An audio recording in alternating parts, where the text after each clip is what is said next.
Quelle relation peut-on faire entre les prélèvements obligatoires et la réduction des inégalités? Commençons par définir les prélèvements obligatoires. Ce sont les versements opérés par tous les agents économiques aux administrations publiques. L'objectif des prélèvements obligatoires est d'assurer le financement des administrations publiques. Celles-ci prennent en charge des missions qui contribuent au bien-être de la collectivité. Ils sont ensuite obligatoires. En effet, bien que l'intérêt de la collectivité soit que ces services soient financés, certains individus n'y contribueraient pas automatiquement, car ils adopteraient le comportement du passager clandestin. On distingue deux types de prélèvements obligatoires. Les impôts, ils représentent 50% des prélèvements obligatoires. Ils sont versés aux administrations centrales, locales et européennes. Aujourd'hui, le poids des prélèvements obligatoires à destination de l'Europe est très faible, 0,2% des prélèvements obligatoires. Deuxième forme de prélèvement obligatoire, les cotisations sociales.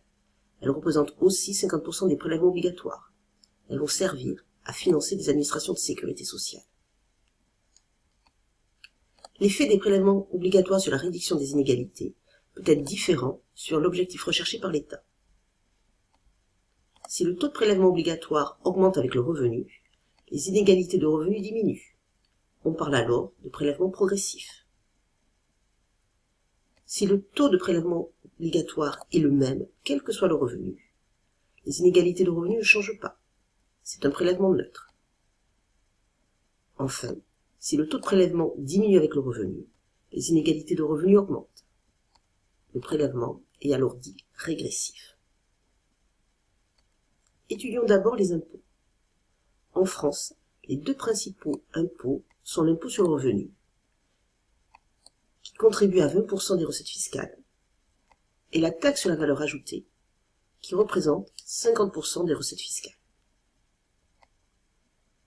Commençons par l'impôt sur le revenu. C'était traditionnellement un impôt direct, puisque les foyers fiscaux réglaient leurs impôts aux administrations fiscales. À partir du 1er janvier 2018, le prélèvement se fera à la source. Les employeurs collecteront l'impôt sur le revenu de leurs salariés et le verseront aux administrations fiscales. Quels facteurs influencent le montant de l'impôt sur le revenu? D'abord, l'ensemble des revenus du foyer fiscal. Ensuite, les charges de famille, c'est-à-dire le nombre d'enfants du foyer fiscal. Comment est calculé l'impôt sur le revenu? Pour chaque tranche de revenu, il y a un barème progressif. Le barème augmente avec la tranche de revenu. Attention, quand on change de tranche, on n'est pas imposé sur la totalité du revenu avec ce barème, mais seulement sur le supplément de revenu dépassant le seuil. Quel va être l'effet de l'impôt sur le revenu sur les inégalités? Il va les diminuer. D'abord, car près de la moitié des ménages français ne paient pas d'impôt sur le revenu, ceux qui ont les plus faibles revenus. Ensuite, car le taux d'imposition moyen augmente avec le revenu. Ainsi, les ménages aux revenus les plus élevés vont payer relativement plus d'impôts que les foyers à faible revenu. Étudions maintenant la TVA. C'est un impôt indirect.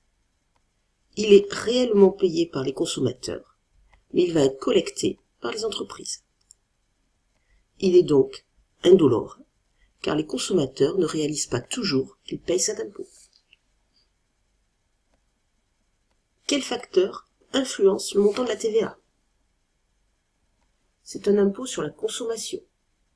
Il dépend donc du montant des biens achetés, mais aussi du type de bien acheté. En effet, le taux normal, le plus fréquent, est de 20%. Il y a aussi des taux réduits à 5,5 et 10%, pour certains biens, comme les produits de première nécessité. Le calcul de la TVA est alors simple.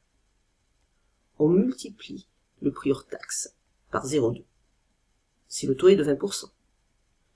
Ainsi, le prix toute taxe sera alors le prix hors taxe fois 1,2. Quel effet va avoir la TVA sur l'évolution des inégalités?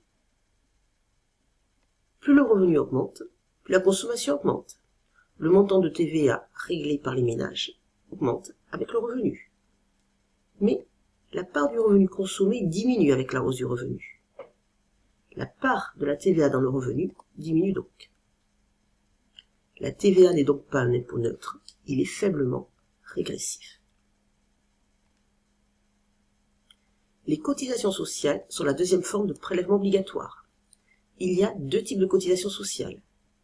Les cotisations salariales à la charge des salariés, les cotisations sociales patronales payées par les entreprises.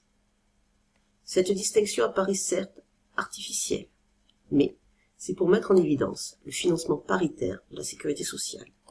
La sécurité sociale est à la fois financée par les entreprises et les salariés. Deux facteurs vont influencer le montant des cotisations sociales. Le salaire, mais aussi le taux de cotisation sociale fixé par décret. Pour calculer le montant des cotisations sociales, on multiplie alors la rémunération du travail par les taux fixés par décret suite aux accords entre représentants des salariés et représentants des entreprises. Il y a ensuite allègement sur les bas salaires, mais aussi un plafond au-delà duquel les cotisations n'augmentent plus. Quel sera alors l'effet des cotisations sociales sur les inégalités? Tout dépend de la base de prise. Si on prend le salaire, comme le taux est proportionnel, avec certes un plafond les cotisations sociales sont alors le prélèvement le plus net. C'est la logique assurantielle de notre sécurité sociale.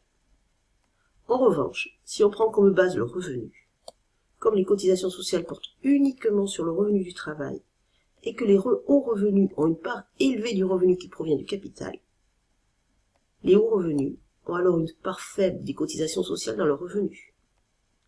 Les cotisations sociales augmentent donc les inégalités de revenus.